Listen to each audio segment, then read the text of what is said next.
一起来看精彩短剧《3年无子我改嫁厂长后全家傻眼了》。故事解说：沈婉月在吴家任劳任怨当了整整3年的媳妇，日复一日为家里洗衣做饭、操持家务、上交工资，到头来却因为没能生下孩子，被吴家上下百般苛待，背负上无法生育的黑锅，受尽委屈。这一段憋屈又拉扯的婚姻纠葛，要从当下的家庭日常矛盾缓缓说起。平日里，吴家一家人早已习惯了对沈婉月肆意使唤，稍有不顺心就会随口指责。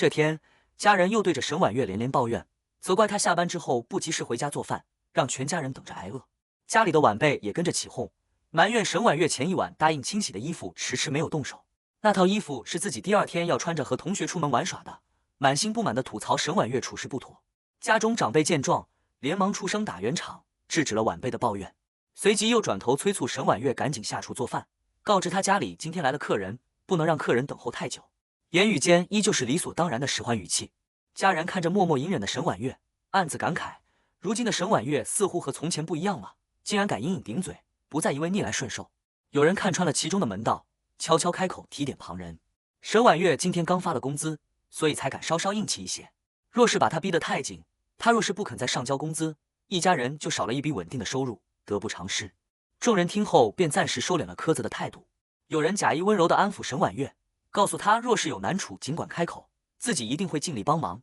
让她安心留在吴家生活。短暂的平静过后，家人再次催促沈婉月立刻做饭，理由是嫂子一整天没有进食，不能再耽搁，免得嫂子饿坏身体。面对家人无休止的使唤和偏心的要求，沈婉月平静地告知众人，自己在工厂上班时已经吃过饭了。这番回应瞬间惹怒了家人，众人纷纷指责沈婉月无理取闹，埋怨她不顾家人，摆脸色给嫂子看，全然不顾天色已晚，众人尚未吃饭，强硬勒令她立刻下厨做饭。长久的压抑在此刻彻底爆发，沈婉月看着眼前自私刻薄的一家人，直视着丈夫顾远航，冷静又坚定地提出了离婚。顾远航听到离婚的提议，只觉得沈婉月是在无端发疯，满脸不解和不耐。沈婉月清晰地表明自己并没有发疯，她再也不想日复一日伺候吴家所有人，谁愿意接手这份辛苦，谁就继续伺候。沈婉月在心里默默梳理着一切，如今的她早已不是原本这个世界隐忍懦弱的原主，她是从21世纪穿越而来的全新灵魂。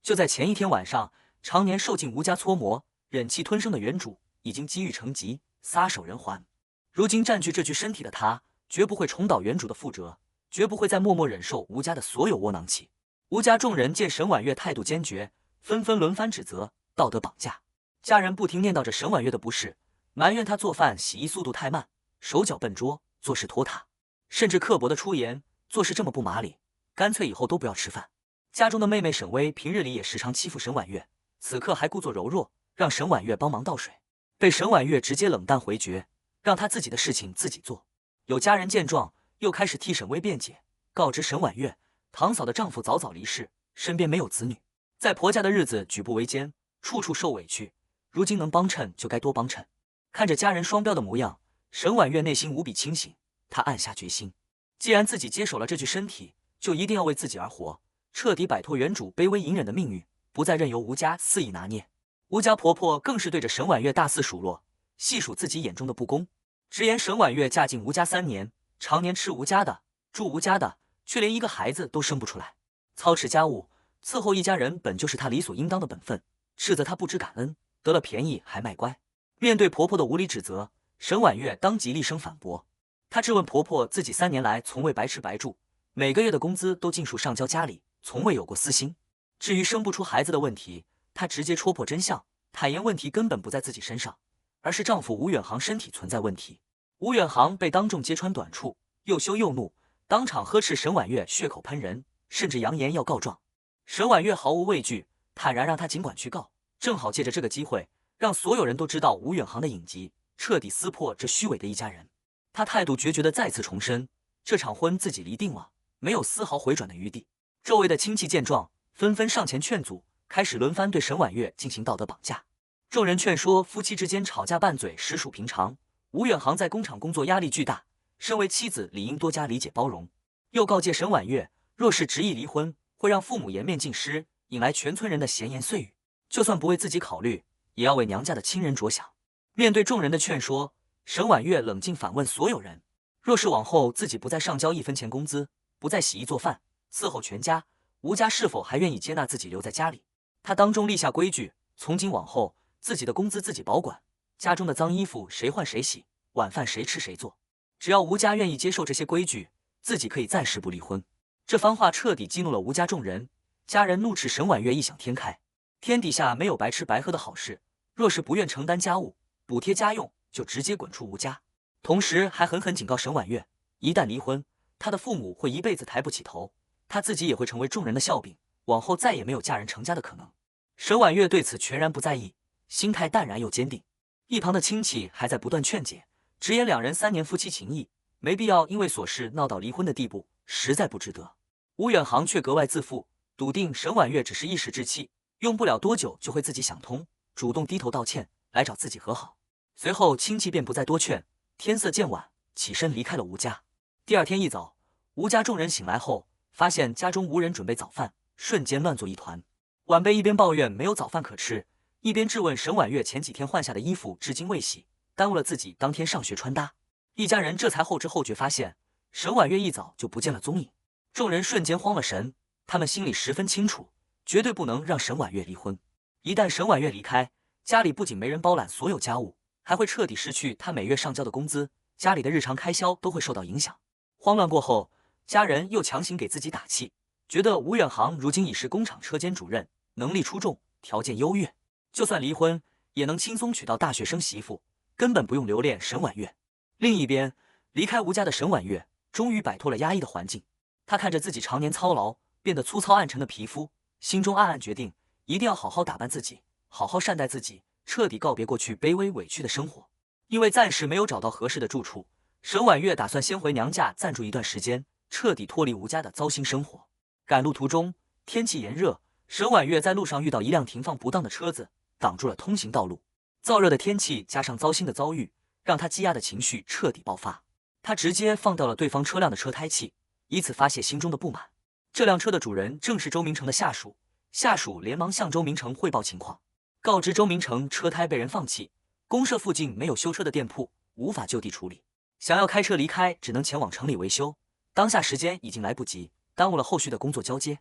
周明成得知情况后，当即决定放弃开车，让下属找来一辆自行车，两人骑行前往城里完成工作交接。与此同时，沈婉月回到了许久未回的娘家，本以为能得到家人的些许包容，没想到迎来的却是家人的厉声斥责和百般羞辱。母亲看到归来的沈婉月，当场暴怒，对着她大声呵斥，直言嫁出去的女儿泼出去的水，没有资格再回娘家，质问她此番回来的目的。沈婉月平静告知母亲，自己打算和吴远航离婚，暂时没有住处，想要回娘家暂住几日。话音刚落，一旁的表姐就立刻出言嘲讽，直言嫁出去的女儿没有回头的道理。沈婉月嫁入吴家3年都没能怀上孩子，早已丢尽了家里的脸面，根本没有资格回娘家。表姐还不断抬高自己，贬低沈婉月，炫耀自己嫁给了是机械厂的厂长，嫁过去3个月就顺利怀孕，和沈婉月这种不会生育、一事无成的人天差地别，嘲讽沈婉月一辈子都高攀不上自己的生活。周围的亲戚也跟着纷纷附和，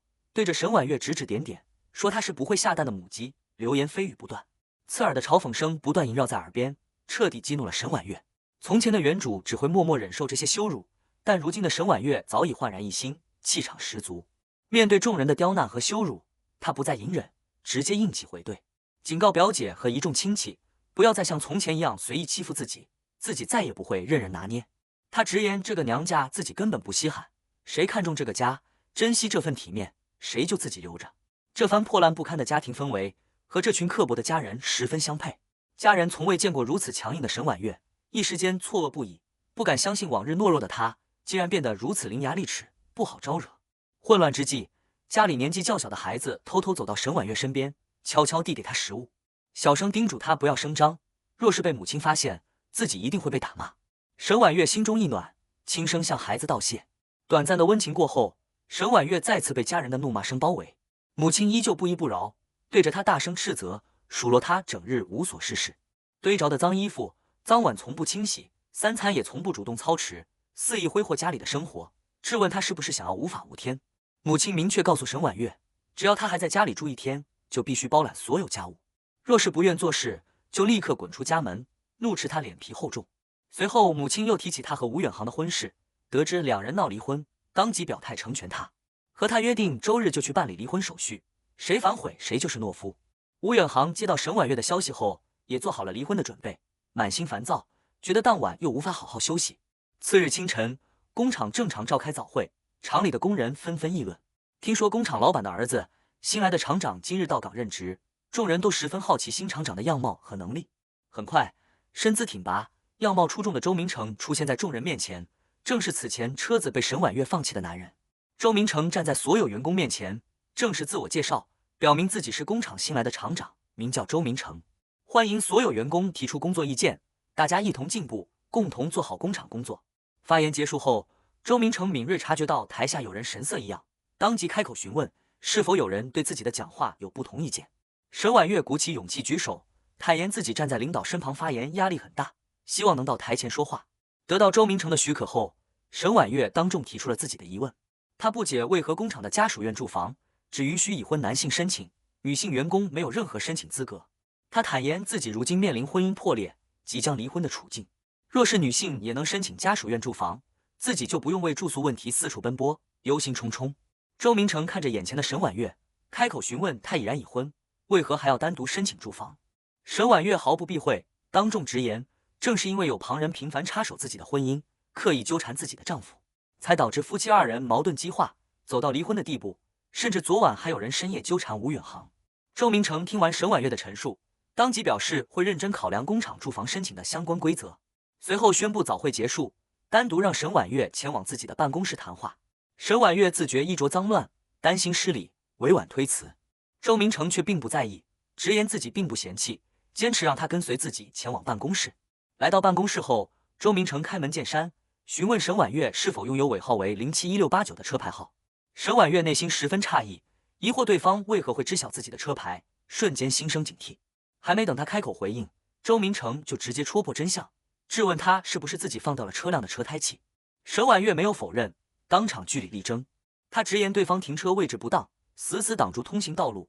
自己此前多次等候，前往商场找人都无人前来挪车，万般无奈之下才出此下策。他还露出自己身上的伤口，告知周明成自己昨日为了挪开挡路的车辆，不小心被器械刮伤，身上留下伤口，对方理应承担相应责任。周明成听完原委，立刻让下属拿出100元现金作为医药费赔付给沈婉月，并且告知下属这笔费用从自己的个人账户中扣除。沈婉月接过医药费，以为此事就此翻篇，正准备告辞离开，却被周明成当场拦下。沈婉月疑惑询问对方是否还有其他事情，周明成话锋一转，直言自己已经赔付了他的医药费，如今该轮到他赔偿自己的误工费和精神损失费。沈婉月瞬间手足无措，坦言自己每月工资仅有40多块，根本无力赔付，只能无奈表示自己没钱可赔。周明成让下属先行离开，办公室只剩2人后，他突然向沈婉月提出了一个出人意料的提议。他表示自己看沈婉月十分顺眼，得知她即将离婚，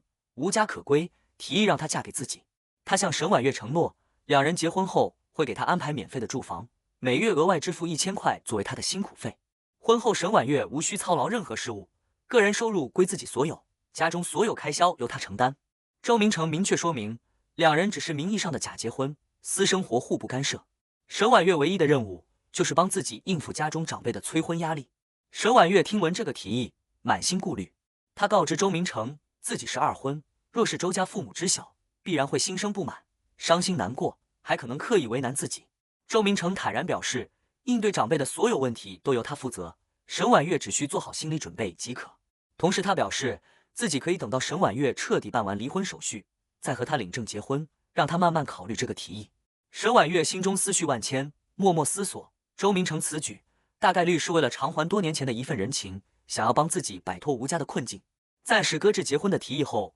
沈婉月回归工厂工作。车间里，同事李红梅正在匆忙干活，旁人不停催促她加快速度，不要原地发愣，拖延工序，还特意提醒她不要仗着自己是车间主任吴远航引荐进厂的，就肆意偷懒敷衍工作。沈婉月看着车间的工作节奏，也默默做好自己的本职工作。另一边，沈婉月和吴远航约定周日办理离婚，却意外得知周日民政局不上班，无法办理离婚手续。2人随即重新商定时间，吴远航表示明后天自己没有空闲，最终2人敲定当月30号办理离婚。身边的同事得知吴远航和沈婉月执意离婚，纷纷劝说吴远航再主动哄哄沈婉月，缓和两人的关系，或许就能挽回这段婚姻。但吴远航态度极其强硬，自负，直言根本不需要哄劝沈婉月，对付这样的女人就该强硬到底。他笃定沈婉月离婚之后无依无靠，没有住处，没有收入，更不会有男人愿意接纳二婚的她，离开自己根本无法生存。还暗自吐槽沈婉月贪图自己的工资，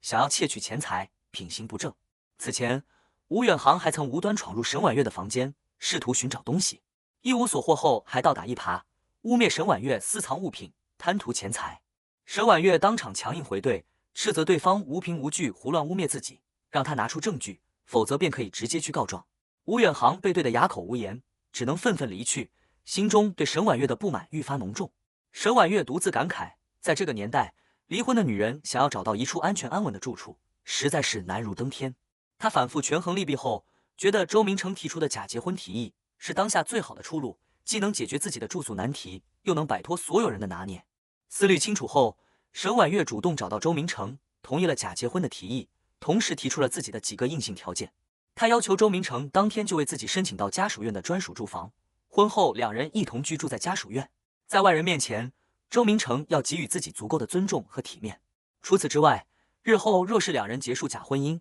办理离婚，周明成不能以此为由将自己赶出工厂，去留全由自己决定。面对沈婉月的诸多要求，周明成十分疑惑，询问他为何执意要住进家属院。沈婉月坦然说出了自己的心思，她离婚后转头嫁给条件优越的周明成，就是要在昔日嘲讽、打压自己的吴家众人、工厂同事面前扬眉吐气，用最直接的方式报复那些看不起自己的人。眼前的体面和底气才是最解气的回击。周明成听完后，爽快答应了他的所有要求，告知他中午就可以领取房屋钥匙，并且配合他的安排，等他彻底办完离婚手续后，再搬入家属院同住。沈婉月随即询问两人婚后的居住安排，疑惑是分房睡还是同房睡。周明成表示只需准备一张床即可。沈婉月诱惑周明成坦诚沟通，自己出嫁时娘家准备的嫁妆十分微薄，后续会全部带入新家，其余的生活用品、家居物资都需要重新购置。周明成悉数应允，没有丝毫异议。谈妥所有条件后，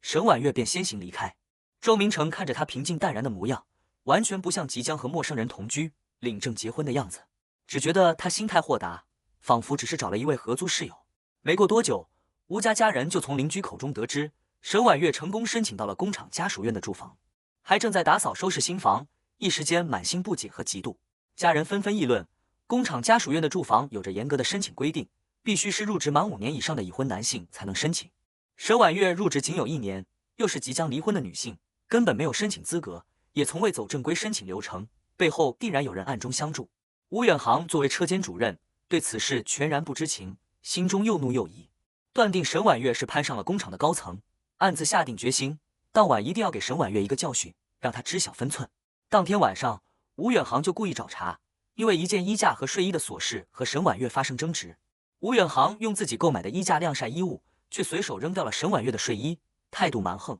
理直气壮。沈婉月不再忍让，当场和他清算3年的付出。他细数自己入职1年以来，每月上交45元工资，1年累计540元，要求吴远航全额归还，从此和吴家彻底划清界限，不再使用吴家任何物品，不再补贴家用。吴远航自然不肯归还这笔钱，还倒打一耙，直言沈婉月3年来吃穿用度都依靠吴家，540元根本不足以抵扣，态度嚣张又刻薄。沈婉月彻底心寒，当众细数自己3年来的付出。3年间，他任劳任怨，倾尽所有伺候吴家一家人，如今只是不愿再委屈自己，对方就百般刁难，不依不饶。他再次强硬通知吴远航，第2天准时办理离婚，从此和吴家一刀两断，再无瓜葛。摆脱糟心婚姻的沈婉月内心无比轻松，可吴远航却心生怨恨，觉得沈婉月的决绝让自己成了家属院所有人的笑柄，暗自怀恨在心，发誓一定要好好整治沈婉月，让她付出代价。很快，工厂里就传遍了沈婉月即将离婚的消息，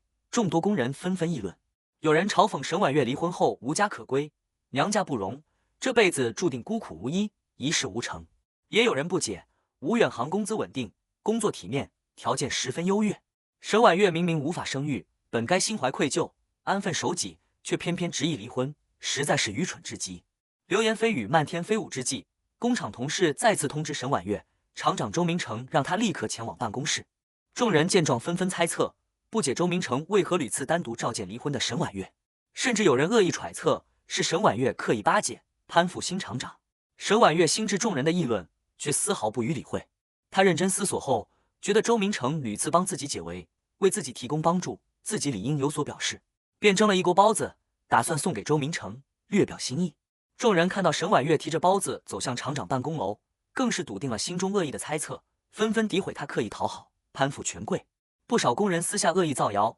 揣测沈婉月和周明成关系不正当，私下纠葛颇深。有人出言不逊，口无遮拦，肆意抹黑沈婉月的名声，还出言挑衅，扬言要在厂区外教训他。沈婉月得知后，直接正面警告对方，自己不会在厂区内违规闹事，但绝不任人肆意诋毁。若是对方执意挑衅，自己绝不姑息。出言诋毁的工人瞬间心生畏惧，连忙低头认错，保证往后不再随意造谣议论沈婉月。吴远航见沈婉月愈发硬气，不受拿捏，心中怨气更盛，开始利用职务之便针对沈婉月，刻意给她穿小鞋。他私自调整了沈婉月的工作岗位，将她调到辛苦的锅炉岗位帮忙，让原本工作轻松的李红梅顶替了沈婉月原来的岗位，刻意刁难打压沈婉月。面对不公的岗位调动，沈婉月坦然接受，没有丝毫抱怨，平静地祝对方工作顺利。反观顶替岗位的李红梅，手脚笨拙，做事拖沓，完全跟不上车间的工作节奏，速度远远不及沈婉月。车间多名工人被他拖累，